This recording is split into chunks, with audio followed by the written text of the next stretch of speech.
नमस्कार. सागर कुलकर्णी आपलं NDTV मराठीमध्ये स्वागत करतोय. आपल्याबरोबर आज भाजपाचे नवनियुक्त प्रदेशाध्यक्ष रवींद्र चव्हाण आहेत. चव्हाण साहेब, तुमचं स्वागत. देशात नरेंद्र, राज्यात देवेंद्र आणि आता प्रदेशाध्यक्ष रवींद्र. भाजपसमोर आगामी काळामध्ये कोणती चॅलेंजेस आहेत? कारण की देशात सगळ्यात मोठा पक्ष आत्ता आहे, राज्यातही आहे. मग राज्यात अजून नवं काय करायचं? खरं तर अतिशय चांगला प्रश्न सागरजी आपण विचारला. सत्तेमध्ये ज्यावेळेला आपण असतो त्यावेळेला संघटना म्हणून फार जबाबदारीचं काम हे संघटनेमध्ये करणं फार गरजेचं असतं. आदरणीय पंतप्रधान नरेंद्र मोदीजी यांच्या नेतृत्वामध्ये आपण पाहिलं असेल आणि महाराष्ट्रामध्ये आमचे सर्वांचे नेते आदरणीय देवेंद्रजी यांच्या नेतृत्वामधलं महायुतीचं सरकार आहे. अतिशय चांगल्या पद्धतीने केंद्रामध्ये आणि राज्यामध्ये काम सुरू आहे. याची असंख्य उदाहरणं ही वारंवार आपल्या समोर येत आहेत आणि त्या सगळ्या गोष्टी लक्षात घेताना एक गेल्या काही वर्षभरामध्ये एक विशिष्ट शब्द सुरू झालेला आहे, नेरेटिव्ह. कोणता नेरेटिव्ह, कोणता नेरेटिव्ह, हा नेरेटिव्ह, तो नेरेटिव्ह, हा जो सुरू आहे त्याच्यामध्ये केंद्र आणि राज्याच्या असणाऱ्या महत्वाच्या निर्णयाला सामान्य जनतेपर्यंत पोहोचवणं हे अत्यंत गरजेचं आहे. मी आता कालचंच उदाहरण देईन. काल आपण पाहिलं असेल की आदरणीय पंतप्रधान नरेंद्र मोदीजी आणि त्याचबरोबर देवेंद्रजींच्या प्रयत्नांमुळे छत्रपती शिवाजी महाराजांच्या किल्ल्यांना 12 किल्ल्यांना युनेस्कोमध्ये ह्या सगळ्या गोष्टी ज्या आहेत ना, ह्या सगळ्या गोष्टी किती पॉझिटिव्हरित्या महाराष्ट्राच्या दृष्टिकोनातून महत्वाच्या आहेत. हे झाल्यामुळे काय होणार आहे, पर्यटनामध्ये कशी वाढ होईल, या सगळ्या गोष्टी पॉझिटिव्ह आहेत. परंतु या पॉझिटिव्ह विषय जे आहे ते जनतेपर्यंत पोहोचवणं, मीडियाच्या माध्यमातून पोहोचवणं, नियतकालिकांच्या माध्यमातून पोहोचवणं आणि त्याचबरोबर खेड्यापाड्यापासून शहरापर्यंत असणाऱ्या प्रत्येक व्यक्तीला या सर्व गोष्टींना पर्यंत घेऊन जाणं, पॉझिटिव्हली घेऊन जाणं हे फार गरजेचं आहे. आणि ते करण्याचं काम संघटना म्हणून गरजेचं आहे असं मला वाटतं. आगामी काळात स्थानिक स्वराज्य संस्थेच्या निवडणुका आहेत. अर्थात भाजप सगळ्यात राज्यात मुख्यमंत्री आहे, भाजपचे सगळ्यात जास्त आमदार आहेत. मग स्थानिक स्वराज्य संस्थेमध्ये भाजपचा अजेंडा काय असणार आहे? एक गोष्ट लक्षात घेतली पाहिजे. केंद्रामध्ये आदरणीय पंतप्रधान नरेंद्र मोदीजींच्या नेतृत्वातलं NDAचं सरकार आहे. राज्यामध्ये सुद्धा आदरणीय देवेंद्रजींच्या नेतृत्वातलं महायुतीचं सरकार आहे. त्यामुळे एक विचाराचं असणारं सरकार हे सर्व ठिकाणी येणं, मग त्या स्थानिक स्वराज्य संस्थेमध्ये पण येणं हे अत्यंत गरजेचं आहे. डेव्हलपमेंटच्या दृष्टिकोनातून सुद्धा अत्यंत गरजेचं आहे. आणि जे धोरणात्मक निर्णय घ्यायचे असतात त्यासाठी सुद्धा एक विचाराचं सरकार असणं हे अत्यंत गरजेचं आहे. आणि त्यामुळे या तिन्ही ठिकाणी एक विचाराचं सरकार येणं हे जनतेच्या सोयीचं आणि फायद्याचं आहे. त्यामुळे डेव्हलपमेंटचं सरकार आलं पाहिजे. तुम्ही निवडून द्या. आजपर्यंत ज्या पद्धतीने डेव्हलपमेंट झाली आहे, इन्फ्रास्ट्रक्चर असेल, शेतीविषयक असेल किंवा प्रत्येक क्षेत्रामध्ये ती झालेली आहे, त्याला अधिक गती देण्याचं काम हे यानंतरच्या काळात होऊ शकतं. असा अजेंडा घेऊन सामान्य जनतेपर्यंत या निवडणुकांना जाणं हे गरजेचं आहे. नाही, पण याचा अर्थ भाजपला एक नंबरचा स्थानिक स्वराज्य संस्थेमध्ये परफॉर्म करायचा आहे. आणि जर तो करायचा आहे तर तो एकट्याच्या जीवावर करायचा आहे का तुमचे मित्रपक्ष असणारे एकनाथ शिंदे असतील किंवा उपमुख्यमंत्री अजित पवार असतील यांना सोबत घेऊन करायचं? खरं तर या संदर्भामध्ये महायुती म्हणून सर्व ठिकाणच्या निवडणुकांना कसं सामोरे जाता येईल या सगळ्या गोष्टीचा विचार हा आमचे सर्व नेते, महायुतीचे नेते करतात. आदरणीय देवेंद्रजी करतायत, शिंदेसाहेब करतायत, अजितदादा करतायत. ही सर्व मंडळी राजकारणामध्ये प्रगल्भ अनुभव असणारी ही सर्व मंडळी आहेत. आम्ही भारतीय जनता पार्टी संघटना म्हणून अतिशय चांगली तयारी करावी यासाठी आम्ही सगळेजण कटिबद्ध आहोत. परंतु त्या संदर्भामध्ये काय निर्णय घ्यावा, कशा पद्धतीने निर्णय घ्यावा, हे महायुतीचे हे तिघही नेते जे आहेत ते नेते त्या संदर्भातला निर्णय घेतील. नाही, तुम्ही प्रदेशाध्यक्ष आहात.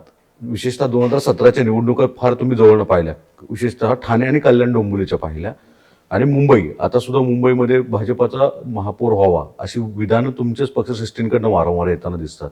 अशा परिस्थितीत शिंदेंना सोबत तुम्ही घेणार का, हा एक प्रश्न येतो. दुसरी गोष्ट की ठाणे कल्याण डोंबिवलीमध्ये काय होणार, कारण की तिथे प्रत्येकाला पक्ष एक नंबर वाढवायचा आहे, तिथेही काय होणार? एक तर गोष्ट खरी आहे की आपण पाहिलं असेल की निवडणुकांमध्ये काय निर्णय घ्यावे, महायुतीच्या संदर्भात काय घ्यावेत किंवा कशा पद्धतीने घ्यावेत, हे या संदर्भातले निर्णय जे आहेत ते वरिष्ठ पातळीवरती घेतले जातात. आणि आपल्याला माहीत आहे ताटात काय आणि वाटीत काय, महायुतीतच राहील यात काहीच शंका नाही. आणि आपण देवेंद्रजींना अतिशय चांगल्या पद्धतीने ओळखता. देवेंद्रजी मी गेल्या वेळेला सुद्धा 17 आणि ह्या सगळ्या वेळेला सुद्धा महापौर भारतीय जनता पार्टीचा होणार ही बरोबर. वस्तुस्थिती असताना सुद्धा त्यांनी असं ठरवलं आणि त्यांनी दिलं. महापौर पद हे बहाल केलं. ही वस्तुस्थिती आहे. त्यावेळेस कारण नको पाहिलं तर खरं. नाही, एक गोष्ट त्यामुळे खरं तर देवेंद्रजी हे द्रष्टा नेते आहेत. त्यांनी त्यावेळेला जो निर्णय घेतला तो का घेतला, कशासाठी घेतला, हा त्यांना माहिती. आणि एक गोष्ट लक्षात घेतली पाहिजे, एकदा बॉस इज ऑलवेज राईट. जेव्हा कधीतरी नेता जेव्हा निर्णय घेतो त्यावेळेला नेत्याच्या मनामध्ये त्या सगळ्या गोष्टीचं कॅल्क्युलेशन असतं. कार्यकर्ता म्हणून आमच्यासारख्या प्रत्येकाला असं वाटत असतं की आम्हाला हे करावं ते करावं असं सगळं वाटत असतं. नेता एक त्यांच्या वेगळ्या चष्म्यातून हे सगळं पाहत असतो, पार्टीचं हित पाहत असतो, पार्टीचा दूरगामी विचार काय असू शकतो ह्या सगळ्या गोष्टी पाहत असतो. त्यामुळे त्यावेळेचा घेतलेला निर्णय जो असतो तो कदाचित कार्यकर्ता म्हणून आपल्याला थोडासा जड जातो. परंतु ज्यावेळेला आपण लांबचं जेव्हा पाहतो त्यावेळेला तो निर्णय हा बरोबर असतो हे कालांतराने आपल्याला लक्षात येते. त्यामुळे नेहमी असं विचार करायचा की बॉस इज ऑलवेज राईट. त्यामुळे देवेंद्रजी जो निर्णय घेतील. नाही, पण हीच तुमची खासियत मानली जाते की देवेंद्रजी म्हणजे तुमचे बॉस आहेत आणि ते जे घेतील ते एकदम पूर्ण निर्णय परफेक्ट आहे. यामुळेच रवींद्र चव्हाणांना एक चांगलं पीडब्ल्यूडी मिनिस्टर असताना सुद्धा कार्याध्यक्ष आणि मग प्रदेशाध्यक्षी जबाबदारी मनापासून स्वीकारली. एक असं नाहीये. खरं तर मी जसं म्हटलं की देवेंद्रजी एक द्रष्टा नेता आहे. ते तुम्ही मान्य करता का नाही? No. आहे. ही वस्तुस्थिती आहे ना. महाराष्ट्राचं हित जपणारा एखादा नेता हे जर नेतृत्व करत असेल तर तुम्ही, मी आणि सामान्य जनतेने ते मान्यच करावं लागेल. बघा, मी तुम्हाला उदाहरण सांगतो की आम्ही अनेक गोष्टीची चर्चा करतो. अनेक गोष्टीची चर्चा करत असताना त्यांनी घेतलेले अनेक असे निर्णय जे आहेत ना की ज्या निर्णयाचा दूरगामी परिणाम होणार आहे, असे अनेक निर्णय तुम्हाला आम्हाला सांगता येऊ शकतील. इलेक्ट्रिसिटीच्या टेरिफचा निर्णय असेल किंवा पाणी बचतीच्या संदर्भामध्ये जलयुक्त शिवार असेल किंवा आता मराठवाडा ग्रीडच्या दुष्काळ, ओला दुष्काळ, सुका दुष्काळ, हे तुम्ही आम्ही सगळेजण वारंवार पाहत होतो. आता या सगळ्या गोष्टीला कुठेतरी एक विजन ठेवून ज्यावेळेला माणूस काम करतो, देवेंद्रजींसारखा व्यक्तीच करू शकतो. तुमच्याकडे आहे का हो दुसरं कोणतं एखादं नाव? तुम्हीच सांगा मला की ह्या सगळ्या गोष्टीचा असा एकदम मोठ्या स्क्रीनवरती विचार करणारा असं कोण आहे का नेतृत्व? नाही आहे. हे आपण मान्य करावं लागेल. त्यामुळे त्यांनी घेतलेला निर्णय 100% पक्ष हिताचाच असणार आहे आणि महाराष्ट्राच्या हिताचा असणार आहे.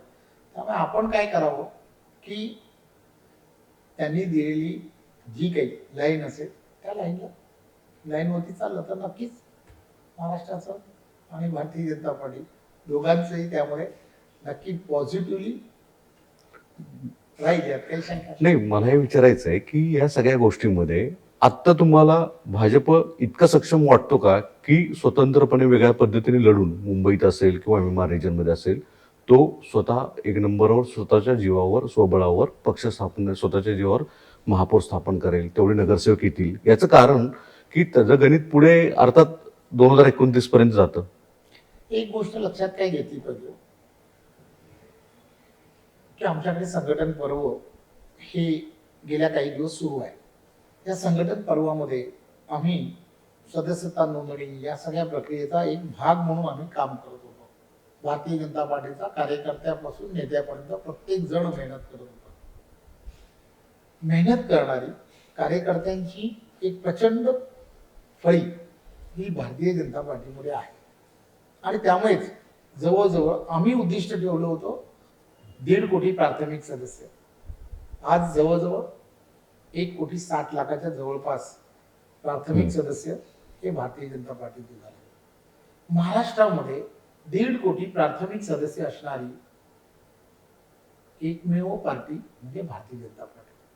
आता एवढं सर्व भारतीय जनता पार्टीच्यावरती असणारा विश्वास, नरेंद्र मोदींच्या नेतृत्वावरती असणारा विश्वास, देवेंद्रजींच्या नेतृत्वावरती असणारा विश्वास आणि त्या ठिकाणचे असणारे आमचे लोकप्रतिनिधी यांच्यावरती असणारा विश्वासामुळे ते सहजपणे शक्य आहे.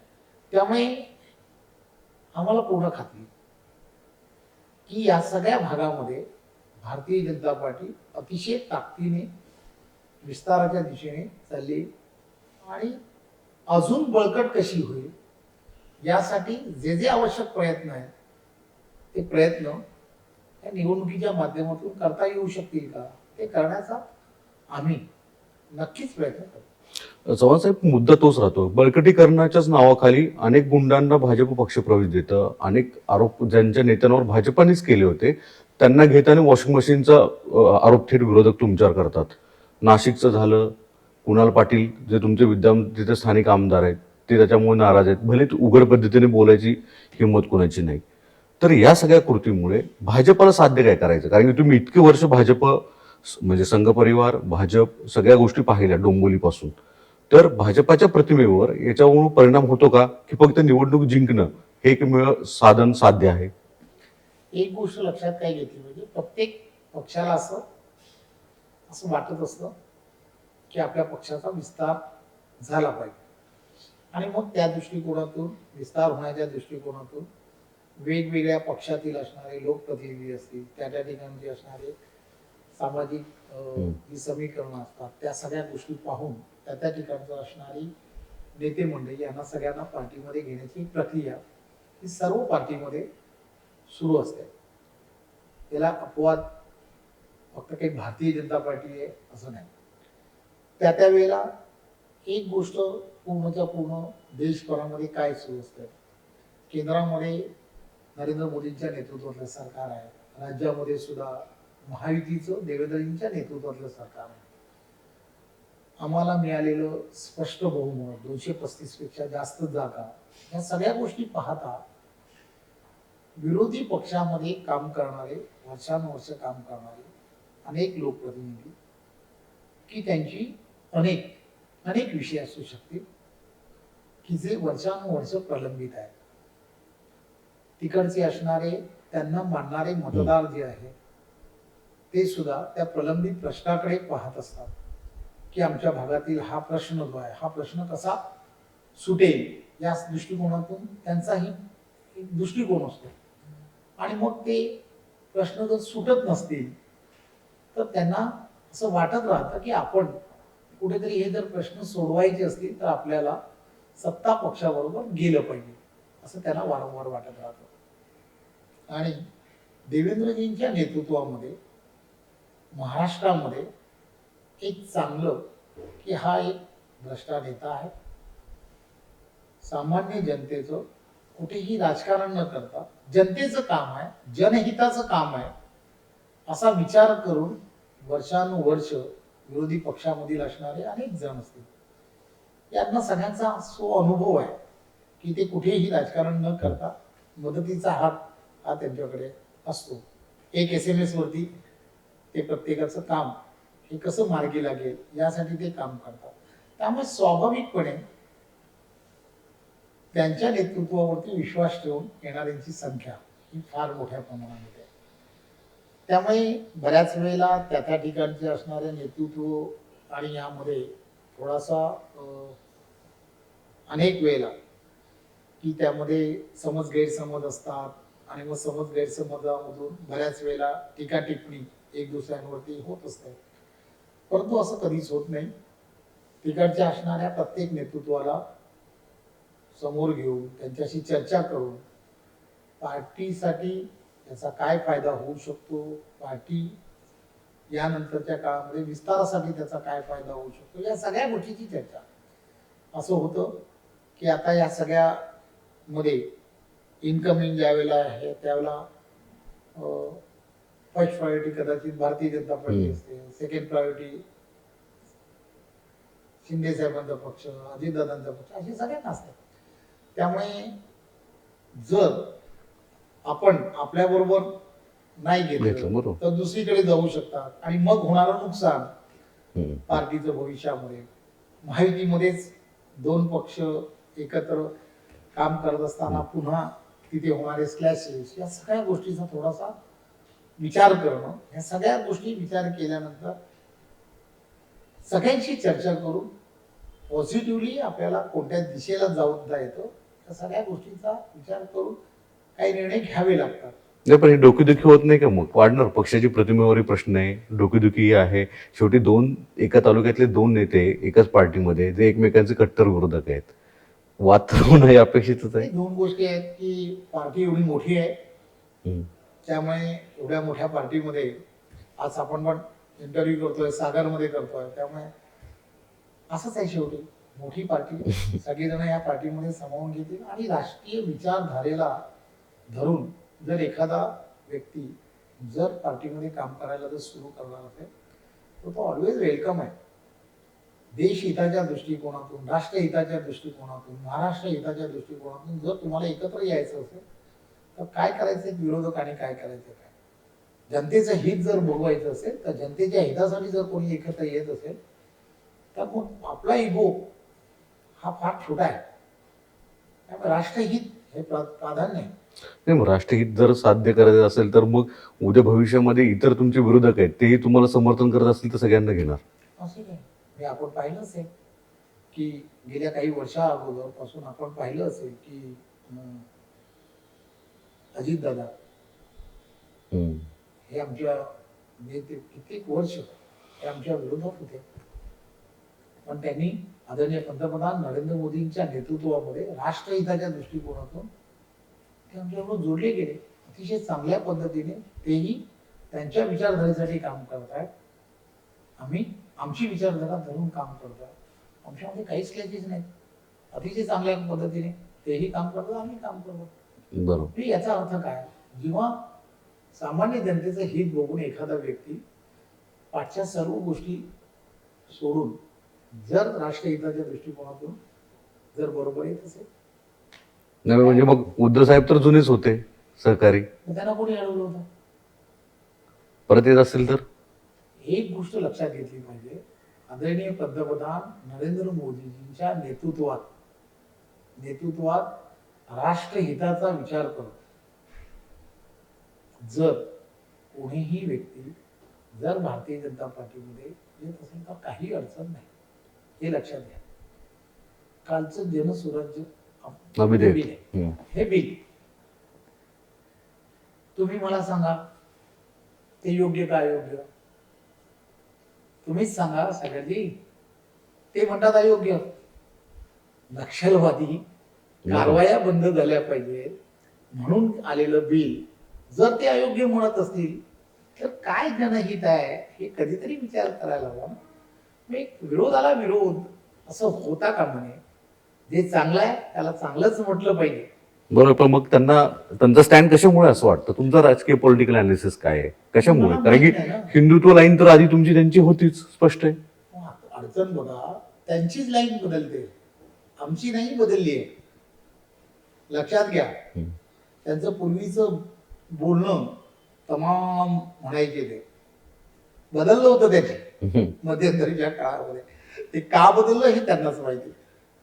असं नाही होत ना. लक्षात घ्या,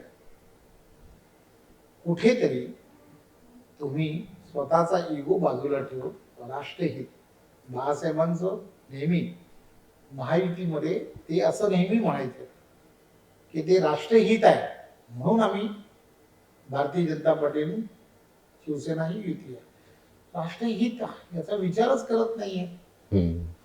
पण आता जी सगळ्यात जास्त चर्चा सुरू आहे चव्हाण साहेब, 2 ठाकरे एकत्रित येतील आणि त्याचा परिणाम फार मोठा वेगळा होईल. अर्थात तो मेळावा झाला, तेही तुम्ही स्वतः राजकीय नेते त्याचा फीडबॅक घेतला असणारच. अर्थात ते 2 नेते एकत्रित येतील का आणि त्याचा खरेच परिणाम किती होईल या सगळ्या गोष्टीवर, विशेषतः मुंबई MMR रिजन मधल्या महापालिकांवर? एक गोष्ट फार महत्वाची काय आहे की ते एकत्र येतील का नाही येतील हे त्यांनाच माहिती.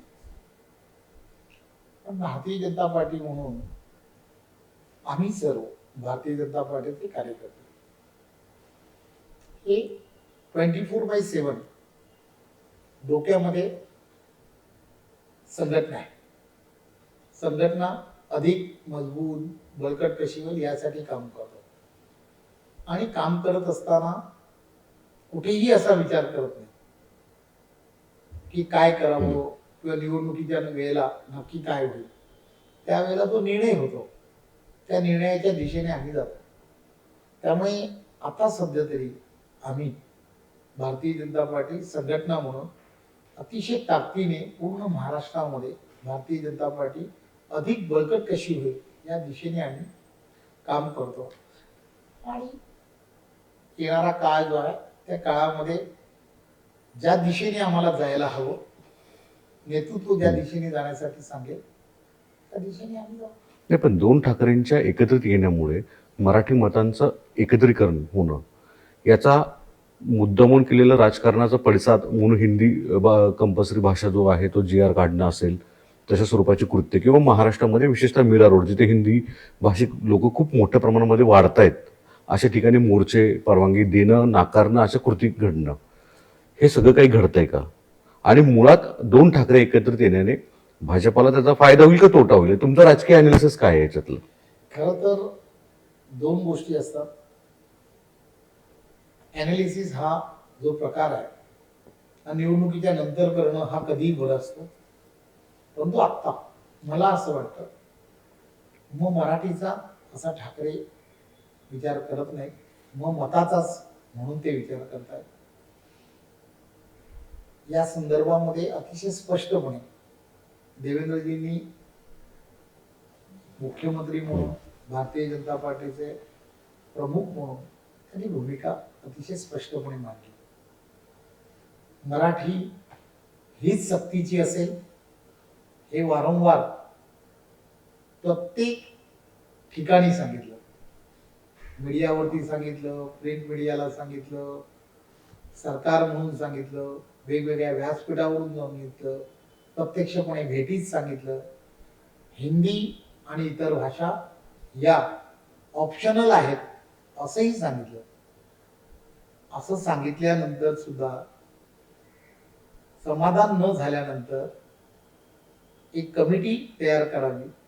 या कमिटीचे जो निर्णय करेल तो निर्णय, त्याचा अहवाल जेव्हा येईल त्यावेळेला तो विधानसभेसमोर येईल आणि आल्यानंतर त्या संदर्भातला निर्णय करावा.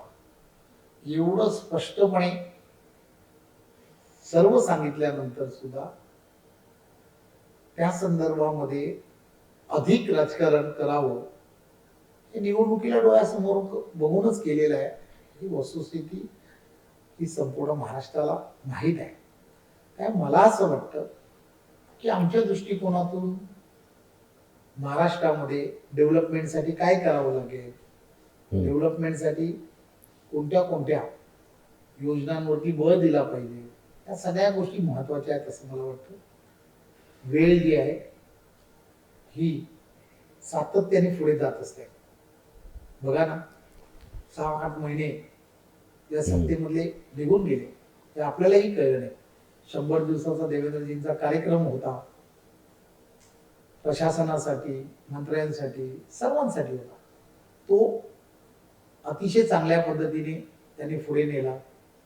पुढील 150 दिवसाचा कार्यक्रम त्यांनी तयार केलाय, ह्या सगळ्या गोष्टी ज्या आहेत ना, ह्या महाराष्ट्राच्या सामान्य जनतेसाठी फार महत्वाच्या आहेत.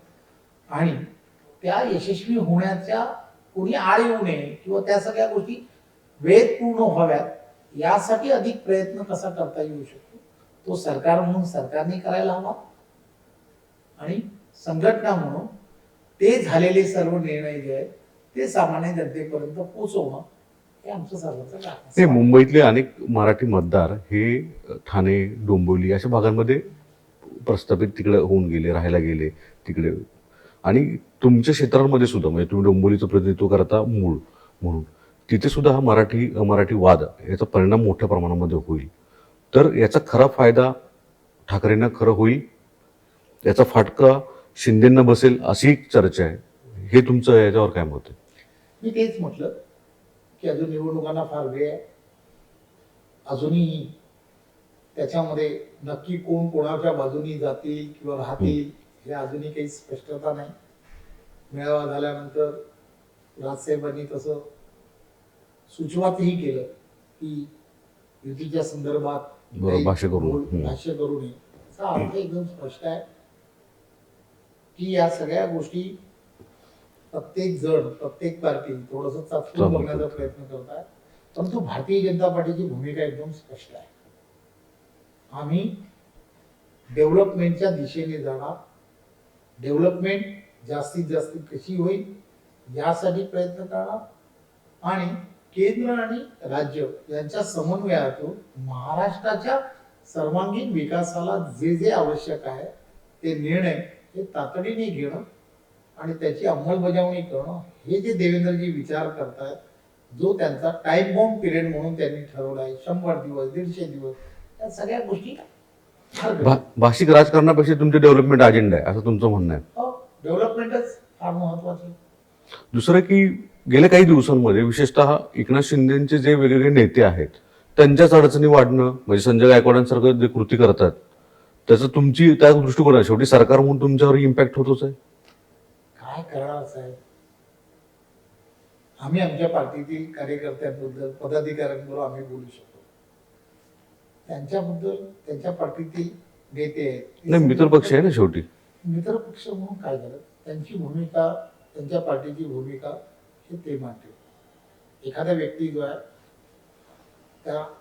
त्याची असणारी जी वागणूक आहे किंवा त्याच्या संदर्भात त्यांच्या पार्टीतील मंडळी त्या संदर्भात सांगते. आम्ही सांगणं हे काही योग्य नाही असं मला वाटतं. त्यामुळे त्या संदर्भातले सगळेच्या सगळ्या शिंदेसाहेब हे समजदार नेते आहेत, त्यामुळे ते नक्कीच त्या संदर्भामधलं जे काही सांगितलं पाहिजे ते सांगतात. बरं, एक विशेषतः त्यांच्या मंत्र्यांवर सुद्धा जे 2 दिवस झाले व्हिडिओ येत आहेत बाहेर त्यांच्या वेगवेगळ्या व्यवहारांचे, म्हणजे संभाजीनगर इथलं जो हॉटेल खरेदी असेल त्याचा व्यवहार असेल, अन्य आरोप म्हणजे सिडकोसारख्या जमिनी प्लॉट घेणं असेल, नाशिकमध्ये सुद्धा त्यांनी जमिनी घेतल्याची प्रकरण संजय शिरसाटांविषयी बोलतोय ते आहेत. त्यांचे खासदार संभाजीनगरचे त्यांच्यावरही मोठे अलिगेशन्स होताना दिसत आहेत. शेवटी एका बाजूला राज्याचे मुख्यमंत्री स्वतःची प्रतिमा, तुम्ही जे सांगताय 100 दिवस 150 दिवस हे सगळं होत असताना परिणाम अर्थात सरकारवर होतो ना. राज्याचं नेतृत्व चेहरा हे देवेंद्र फडणवीस आहेत, प्रदेशाध्यक्ष तुम्ही आहात. एक दोन गोष्टी मी जसं म्हटलं, महायुती म्हणून या संदर्भामध्ये आदरणीय देवेंद्रजी असतील, आदरणीय शिंदे असतील, आदरणीय अजितदादा असतील, ही तिघ जण त्या वेळेला त्या संदर्भात ठोस जो निर्णय घेतला पाहिजे ते निर्णय घेतील, यामध्ये काहीच दुमत नाही. खरं तर भारतीय जनता पार्टी अध्यक्ष म्हणून आम्हाला जे त्या संदर्भात सुचवायचं असेल किंवा जे काही सांगायचं असेल ते आम्ही देवेंद्रजींपर्यंत पोहोचवण्याचं काम करतो. देवेंद्रजी ही सक्षम आहेत त्या संदर्भातला निर्णय घेण्यासाठी. जाहीररित्या ची वाच्यता करणं किंवा ह्या सगळ्या गोष्टी करणं हे काही योग्य नसतं. त्यामुळे मला असं वाटतं की दोन्ही नेते प्रगल्भ अनुभव असणारे नेते आहेत. जर त्यामध्ये काही निर्णय घ्यायचे असतील तर ते निर्णय तीनही नेते एकत्र बसून त्या संदर्भातला निर्णय नक्की घेतील. एकनाथ शिंदे साहेबांचा दिल्लीचा दौरा हा चर्चेचा विषय. त्याच्यामध्ये असे एक दावा होता, म्हणजे उभाटाकडनं केला जातो की राज्याच्या मुख्यमंत्रीपदाची स्वप्न मागण्यासाठीच ते गेले. तुमचं काय मत आहे याच्यावर? मला माहित नाही ते का गेले ते त्यांनाच माहित असेल. पण ते भेटायला कोणाला गेले, काय गेले, कशासाठी गेले, हे असे सगळ्याच्या विरोधी पक्षालाच फार चिंता आहे असं मला वाटतं. त्या दिवशी अमित भाई हे पुण्यालाही आले होते, मी सगळेजण एकत्रच होतो त्याही वेळेला. उगाच चर्चा घडवण्याचं काम ही मंडळी करतात. ते काही कामानिमित्त तिथे गेले असतील, त्यांच्याकडे असणारी कामं त्यामुळे गेले असतील असं मला वाटतं. नाही, पण शिंदे साहेबांना किंवा त्यांच्या समर्थकांना वाटतं परत एकदा शिंदे साहेब मुख्यमंत्री व्हावे. प्रत्येक पक्षातील नेत्याला असं वाटत असतं की ते त्यांचा नेता हा प्रमुख पदावरती असावा, त्यामुळे त्यांना वाटणं हे स्वाभाविक आहे. परंतु आज तर देवेंद्र फडणवीसांचे मुख्यमंत्री आहेत. हे आम्हालाही असं वाटतं की येणारी 5 वर्ष देवेंद्रजी यांच्या नेतृत्वामध्ये अतिशय चांगल्या पद्धतीने महाराष्ट्राला ते पुढे घेऊन जाऊ शकतील. बरं, चव्हाण साहेब, मला एक 2-3 शेवटचे काही प्रश्न विचारायचे की स्थानिक स्वराज्य संस्थेमध्ये भाजप स्वतंत्र लढेल सगळीकडे? ही एक गोष्ट या संदर्भामध्ये आज तरी पूर्ण महाराष्ट्रामध्ये महायुती म्हणून आम्ही केंद्र आणि राज्यामध्ये आम्ही सगळेजण एकत्र काम करतो. त्यामुळे आगामी निवडणुका सुद्धा महायुतीमध्येच होतील यात काही शंका नाही. अच्छा, म्हणजे मुंबईची सुद्धा सर्व निवडणुका महायुतीमध्ये होतील. ओके. दुसरा मुद्दा की ह्या सगळ्या घडामोडीच्या दरम्यान सगळ्यांना म्हणजे भाजपाच्या केडरला, महायुतीच एकूण ओव्हरऑल कार्यकर्त्यांना सगळ्यांना वाटतं असं अपेक्षित आहे की महामंडळ काही तुम्ही डिक्लेअर करत नाही शेवटपर्यंत. म्हणजे ते कधी करणार आहे? कारण त्याची चर्चा फक्त होते कोअर कमिटी, तुमची जी तिघांची समन्वय समिती आहे ती फक्त वारंवार सांगते लवकर करू. की या संदर्भामध्ये एक समन्वयाची समिती 3 पक्षांची आहे. त्या पक्षाच्या समितीमध्ये महामंडळ ही वेगवेगळ्या पद्धतीची आहेत. काही महामंडळ ही मोठी आहेत, काही छोटी, अशा पद्धतीची आहेत. त्यामुळे किती मंडळांमध्ये कोण असावं, काय असावं, या सगळ्या गोष्टीची चर्चा होणं हे फार गरजेचं आहे. त्या बैठकीमध्ये बऱ्याच वेळेला मी सुद्धा आहे. त्यामुळे तेवढं सोपं नाही आहे ते की म्हणजे लवकर काय होत नाही. सोपं नाही याचा अर्थ की आतापर्यंत झालेल्या सगळ्या बैठकांमध्ये जो 7-8 हजार पेक्षा जास्त ती पदं आहेत. त्यामुळे ती पदं, त्या पदांची असणारी गनिमा, या सगळ्या गोष्टीचा विचार करणं, ए कॅटेगरीची कोणती, बी ची कोणती, सी ची कोणती, तर आता त्या सगळ्या गोष्टीचा विचार करून नंतर मग वरिष्ठ नेत्यांपर्यंत त्या सगळ्या गोष्टी नेणं, त्यांना सगळ्यांना सांगणं की बाबा हे आता आमच्यामध्ये या गोष्टीची चर्चा आहे. परंतु लवकरच या सगळ्या गोष्टी फायनल दिशेला चालल्यात. आता घाईघाईमध्ये आता आमच्या 2-3 बैठकाही त्या संदर्भात झाल्या. म्हणजे सगळं कधी घडेल स्थानिक स्वराज्य. लवकरच व्हायला हवं असं वाटतं. दुसरा मुद्दा की विधानसभेच्या प्रचारांमध्ये दरम्यान केंद्रीय नेतृत्व अमितभाई शहा मुंबईत आले होते आणि इथेच त्यांनी सांगितलं होतं की 2029 भाजपाला एक हाती सत्ता आणायची.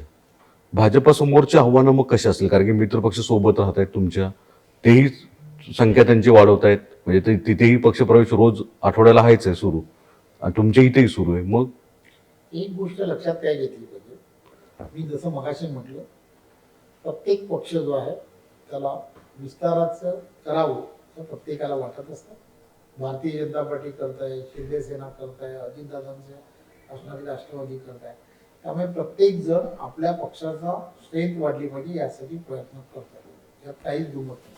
त्यामुळे येणाऱ्या काळामध्ये ज्याची संघटना अधिक मजबूत असेल तो त्या दिशेने जाईल. आणि प्रत्येक वेळेला भारतीय जनता पार्टी केंद्रीय नेतृत्व हे वारंवार सांगत असतं, 100% त्या बाबतीमध्ये सांगत असतं. संघटनादृष्ट्या 100% हेच सांगितलं जातं. तर त्या दिशेने नेहमीच अमितभाई हे वारंवार सांगतात. त्यामुळे त्या दिशेने तयारी करणं, तुमची वाटचाल पण त्या दिशेने. आम्ही सर्वजण भारतीय जनता पार्टीची संघटना म्हणून आम्ही त्याच दिशेने काम करतो. परंतु त्यावेळेला जर आम्हाला सांगितलं जातं की बाबा काय कोणत्या दिशेला जावं हे पार्लमेंटरी बोर्ड ठरवतं निवडणुकीच्या, आणि त्यावेळेला त्या निर्णय जो आहे तो निर्णय ते ठरवतो. शेवटचा प्रश्न मला आवर्जून तुम्हाला विचारायचा आहे. 2022-23ला ज्यावेळेस महाराष्ट्रामध्ये स्थित्यंतर झाली, म्हणजे महाविकास आघाडी गेली आणि एकनाथ शिंदे राज्याचे मुख्यमंत्री झाले, ह्या सगळ्या रोलमध्ये तुम्ही आवर्जून होतात. तुमची कार्यपद्धती कमी बोलणं आणि कृती करणं. आता प्रदेशाध्यक्ष म्हणून बोलावंच लागेल अर्थात जास्त. तुम्हाला वाटलं होतं त्यावेळेस की ज्यावेळेस तुम्ही इथून सगळ्या आमदारांबरोबर शिवसेनेच्या शिंदे साहेबांबरोबर होतात, त्यावेळेस भाजपाचे मुख्यमंत्री देवेंद्र फडणवीस होणार नाहीत आणि शिंदेच्या मनात गळ्यात माळ पडली जाईल मुख्यमंत्री पदाची, कारण की त्यानंतरचा शपथविधी आणि तुमची कृती हे खूप चर्चेचा विषय झाला होता. एक गोष्ट लक्षात घेतली, कोण असा कार्यकर्ता आहे की ज्या कार्यकर्त्याला असं वाटेल की त्यांच्या पक्षाचा मुख्यमंत्री होऊ नये. मी एक छोटा कार्यकर्ता आहे. ज्यावेळेला मला असं वाटत होतं की हे सत्ता बदल होईल, त्यावेळेला 100% देवेंद्रजीच मुख्यमंत्री होतील हेच माझ्यासारख्या कार्यकर्त्याला वाटत होतं. पण जेव्हा इथे आलो आणि राज्यपालांकडे जेव्हा गेलो, त्यावेळेला इतर कार्यकर्त्यांसारखा मलाही शॉक होता की ते मुख्यमंत्री शिंदे साहेब म्हणून. मला फार वाईट वाटलं. सगळ्यांना माहित आहे की मला वाईट वाटलं. ठीक आहे, घरी निघून गेलो. दुःख वाटलं होतं, घरी निघून गेलो. त्याची खूप चर्चा झाली. ठीक आहे, स्वाभाविक आहे. पण शेवटी नंतर परत देवेंद्रजींनी मला सांगितलं, पुन्हा 11:30 वाजता शिंदे साहेबांबरोबर पुन्हा गोव्याला गेलो. गाडीत पुन्हा विमानात बसताना रवी, तुला वाईट वाटलं का? मी हो म्हणालो. साहेब बोलू, मला खरंच वाईट वाटलं. देवेंद्रजी न होणं हे महाराष्ट्रातील भारतीय जनता पार्टीला कार्यकर्त्यांना वाईट वाटलं, त्यापैकी मी सुद्धा आहे. सांगितलं त्यांना, हे लपून ठेवलं मी. पण ह्याच्यामुळे शिंदेचा रोष तुमच्यावर आला. असं कसं काय होऊ शकतं? शिंदे साहेब मुख्यमंत्री झाल्यानंतर किंवा त्यांच्या मंत्रिमंडळातही मी मंत्री म्हणून काम करत होतो, त्यामुळे असं होत नाही. आपल्याला जे मनात वाटतं ते आपण बोलून दाखवणं हे काही चूक नाही. चेहऱ्यावरती दिसत आहे आणि मनात ठेवणं हे काही योग्य नाही. त्यामुळे जे आहे, मी निघून गेलो होतो हे सगळ्यांना माहीत होतं आणि मी परत 11:30 वाजता पुन्हा त्यांच्याबरोबर जॉईन झालो, पुन्हा त्यांच्याबरोबर आलो, हेही सगळ्यांना माहिती आहे.